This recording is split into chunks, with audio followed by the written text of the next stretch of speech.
Bienvenidos al módulo 14 de la Maestría en Evaluación y Rehabilitación Neuropsicológica del Instituto Superior de Estudios de Occidente, ISEO. Continuamos con este módulo Diagnóstico Neuropsicológico 2. Vamos a continuar con el bloque número 2, Evaluación y Diagnóstico en la Infancia, Adolescencia y Adultez. Los temas de este segundo bloque son evaluación neuropsicológica en la infancia y en la adolescencia, evaluación neuropsicológica en la adultez, evaluación neuropsicológica en pacientes oncológicos. Esto tiene que ver más con psico-oncología. Evaluación neuropsicológica en las enfermedades cerebrovasculares, es decir, en los CVC. Y evaluación neuropsicológica en la esclerosis múltiple. Muy bien. Comenzamos con el primer tema de este segundo bloque, evaluación neuropsicológica en la infancia y en la adolescencia.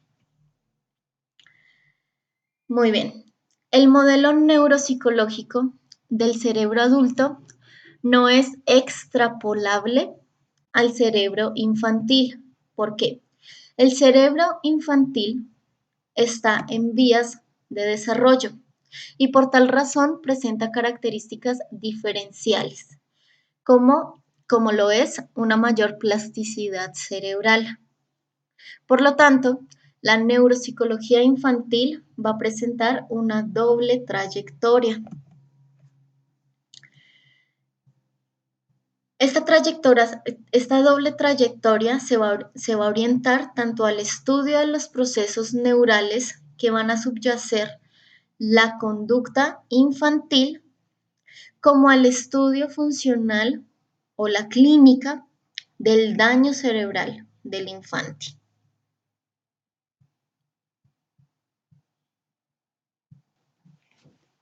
En este aspecto también es muy importante que la evaluación neuropsicológica en los niños debemos respetar la maduración cerebral de cada niño en particular, evitando patologizar, es decir que algo es anormal o diagnosticar situaciones determinadas debido a un desarrollo madurativo tardío que probablemente meses después o incluso semanas después se va a desarrollar con total normalidad. Entonces, es muy importante tener en cuenta esta maduración cerebral. Quiero platicarles sobre una prueba, una evaluación neuropsicológica que se llama Evaluación Neuropsicológica en Niños. Por sus siglas va a consistir en ENN.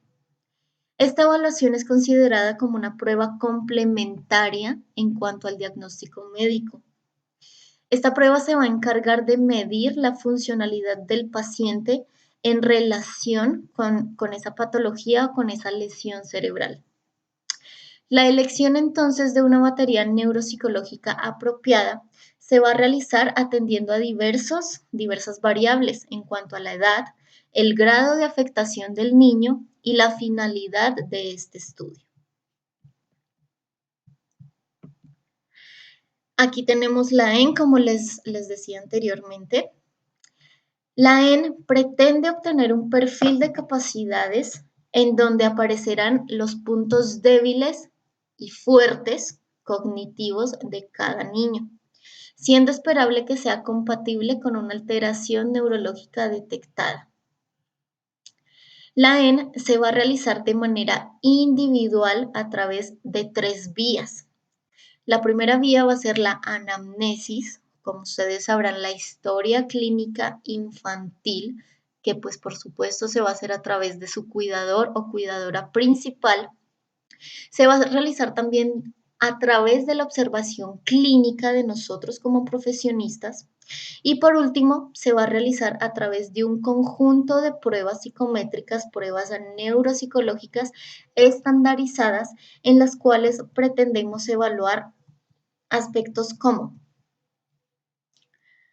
cociente intelectual, lateralidad, lenguaje, memoria, aprendizaje, funciones ejecutivas en la infancia, percepción, nóseas, praxias, habilidades motoras, personalidad y aspectos también de emoción.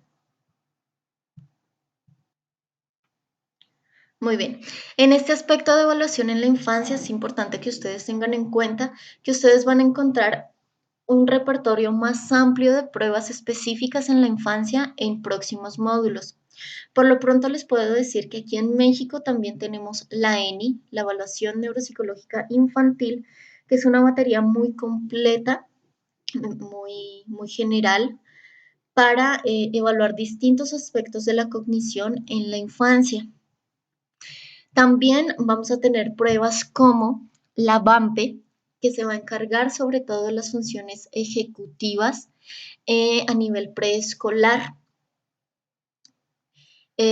Otra prueba de utilidad en la infancia, que lastimosamente no está estandarizada todavía en México, pero que clínicamente nos da un abrebocas de lo que puede ser esta maduración cerebral, teniendo en cuenta la escolaridad del niño, va a ser una prueba que se llama Cumanes. Esta prueba Cumanes va a medir diferentes aspectos cognitivos relacionados con el aprendizaje de acuerdo a la edad del niño. Entonces, ustedes van a encontrar diferentes pruebas, tanto generales, baterías, como pruebas más específicas para evaluar estos procesos cognitivos en la infancia. Continuamos con el tema número 2 de este bloque 2, evaluación en la adultez. La evaluación neuropsicológica, como ya les he mencionado con anterioridad, es un proceso consistente en la utilización de diversas técnicas clínicas, psicométricas e incluso neurológicas para conocer las particularidades del procesamiento de la información tanto en población normal o población sin ninguna patología a nivel cerebral, como en personas que presentan algún tipo de trastorno, lesión o daño a nivel del sistema nervioso.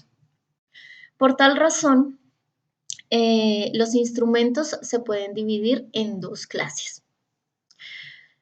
En primera forma, vamos a tener los instrumentos que no han sido creados con una finalidad neuropsicológica, sino que son utilizados en este campo con la intención de conocer el sustrato neurológico subyacente.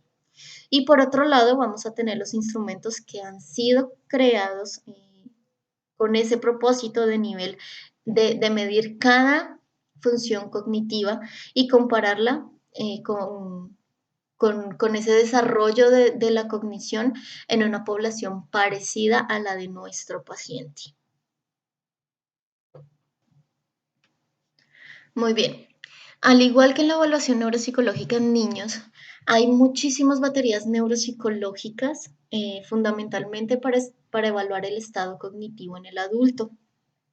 En esta era moderna de la evaluación neuropsicológica, vamos a contar con la batería Halsted-Reitan como una de las más representativas en cuanto a un enfoque más flexible.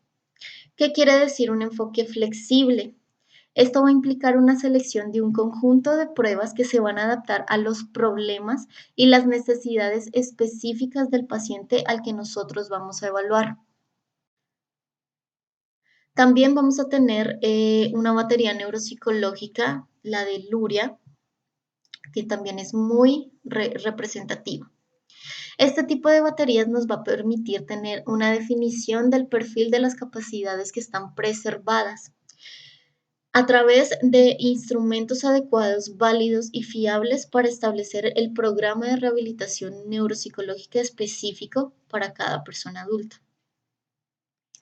Otras baterías neuropsicológicas generales que pueden utilizar y que no son difíciles para nada de aplicar, que probablemente las van a ver en módulos próximos, van a ser el test Barcelona, que va a consistir en la evaluación global de la cognición, o las pruebas de inteligencia Wechsler también nos van a permitir medir diversos aspectos cognitivos en la adultez, dependiendo de la edad de, del paciente.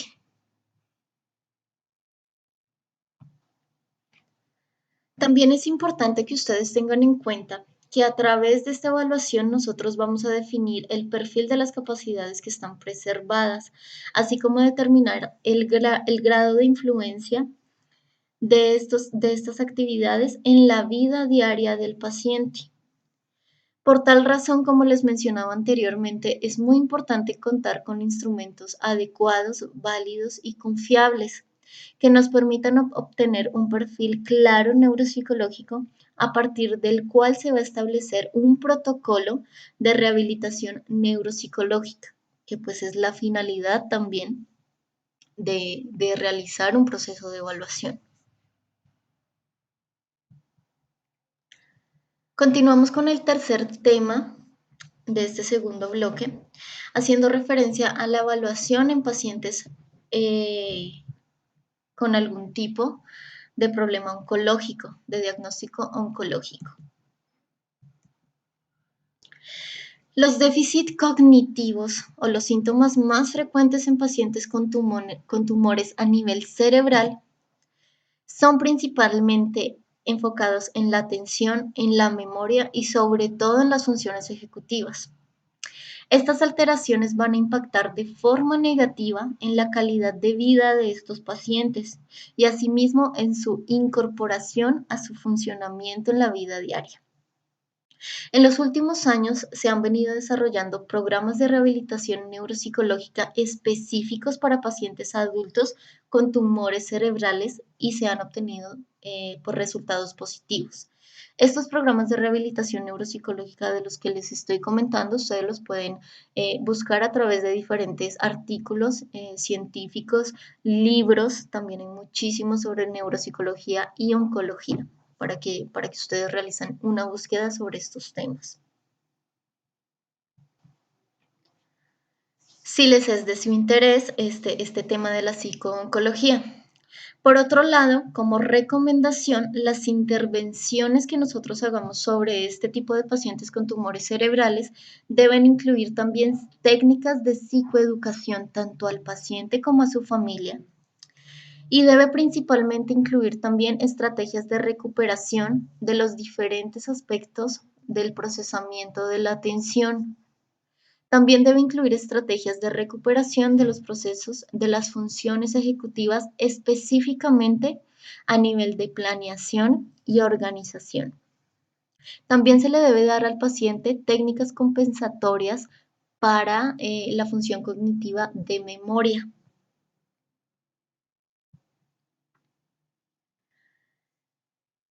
Hablamos de que los tumores cerebrales abarcan un amplio número de procesos neoplásicos con diferencias histológicas, incluidas las metástasis de tumores sistémicos. Entonces, siendo así, los tumores cerebrales representan un total del 2% de todas las patologías a nivel oncológico.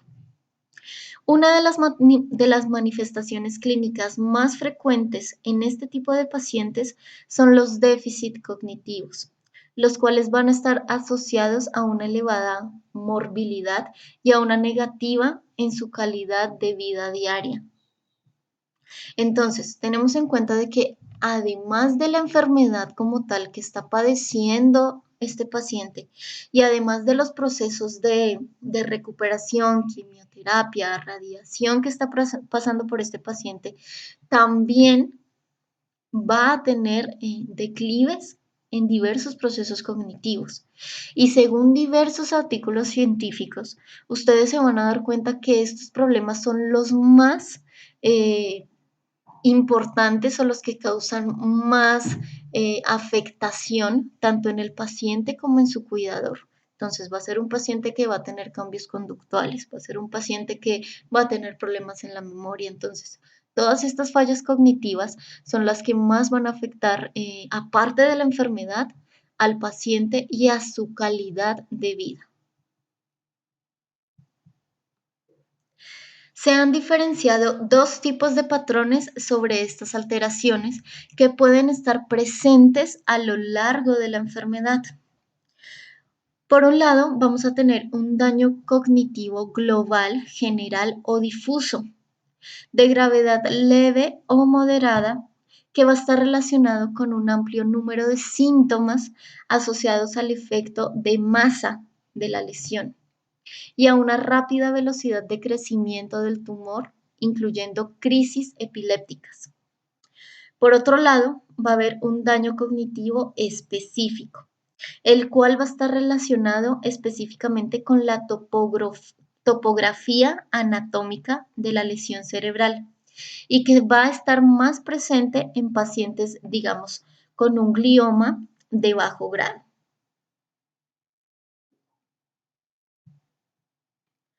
Muy bien. El cuarto tema de este segundo bloque va a consistir en la evaluación neuropsicológica en las enfermedades cerebrovasculares o EBCs. La evaluación neuropsicológica y la propuesta de programas de rehabilitación desarrolladas específicamente hacia personas que presentan alteraciones neuropsicológicas atribuidas a accidentes cerebrovasculares se realizan mediante la aplicación de diversos instrumentos estandarizados. Entre ellos podemos encontrar, por ejemplo, escalas de inteligencia, escalas cognitivas generales, escalas específicas y diversas escalas más pertinentes a este tipo de pacientes con estas patologías. La evaluación neuropsicológica es más útil, digamos, o más pertinente, más específica en pacientes con trastornos cerebrovasculares o lesiones traumáticas agudas, tumores y epilepsia. Mientras que hablamos de que una evaluación neuropsicológica es de limitada utilidad. Con limitada utilidad me refiero a, a que va a ser un proceso más patógeno en cuanto a la evolución de estas enfermedades, como infecciones del cerebro, van a ser lesiones más difusas, y a enfermedades progresivas del cerebro, como la esclerosis múltiple, las demencias, que son enfermedades progresivas neurodegenerativas, las cuales no están localizadas.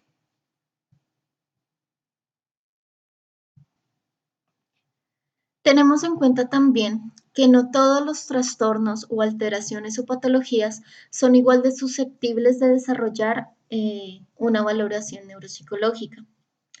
Normalmente o tradicionalmente la evaluación neuropsicológica ha demostrado su utilidad en pacientes con lesiones neurológicas focales. La utilidad clínica entonces de las baterías neuropsicológicas va a ser más limitada cuando evaluemos, como les contaba con anterioridad, a pacientes con lesiones más severas y difusas. Como consecuencia, por ejemplo, de un EBC en específico, todas las funciones cognitivas pueden verse comprometidas. Estamos hablando de que una persona que ha tenido un evento o una enfermedad vascular cerebral va a tener problemas específicos en cuanto a trastornos de la atención. Puede tener problemas también en cuanto a desorientación a nivel de las tres esferas, es decir, a nivel de persona, espacio y tiempo.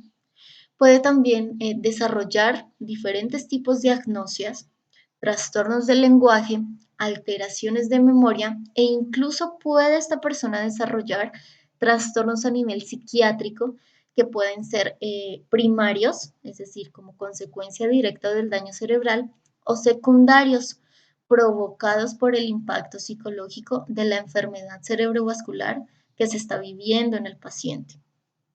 Todo esto también tenemos que tener en cuenta si el trastorno psiquiátrico es comórbido, es decir, antes de que se presentara la lesión o el EBC, o fue posterior a tal evento. En este punto también es importante establecer si el paciente presenta algún tipo de anosognosia, es decir, la anosognosia va a ser la conciencia de enfermedad. Vamos a tener en claro, y ustedes esto lo van a ver a través de otros módulos, que es mucho más difícil rehabilitar un paciente anosognósico en comparación con un paciente que es consciente de su enfermedad. Muy bien, pasamos al último tema de este segundo bloque, evaluación neuropsicológica en la esclerosis múltiple. Decimos que evidentemente los pacientes con esclerosis múltiple padecen diferentes tipos de déficit cognitivos. Decimos que del 40 al 60% de personas que presentan esclerosis múltiple también van a desarrollar un deterioro cognitivo.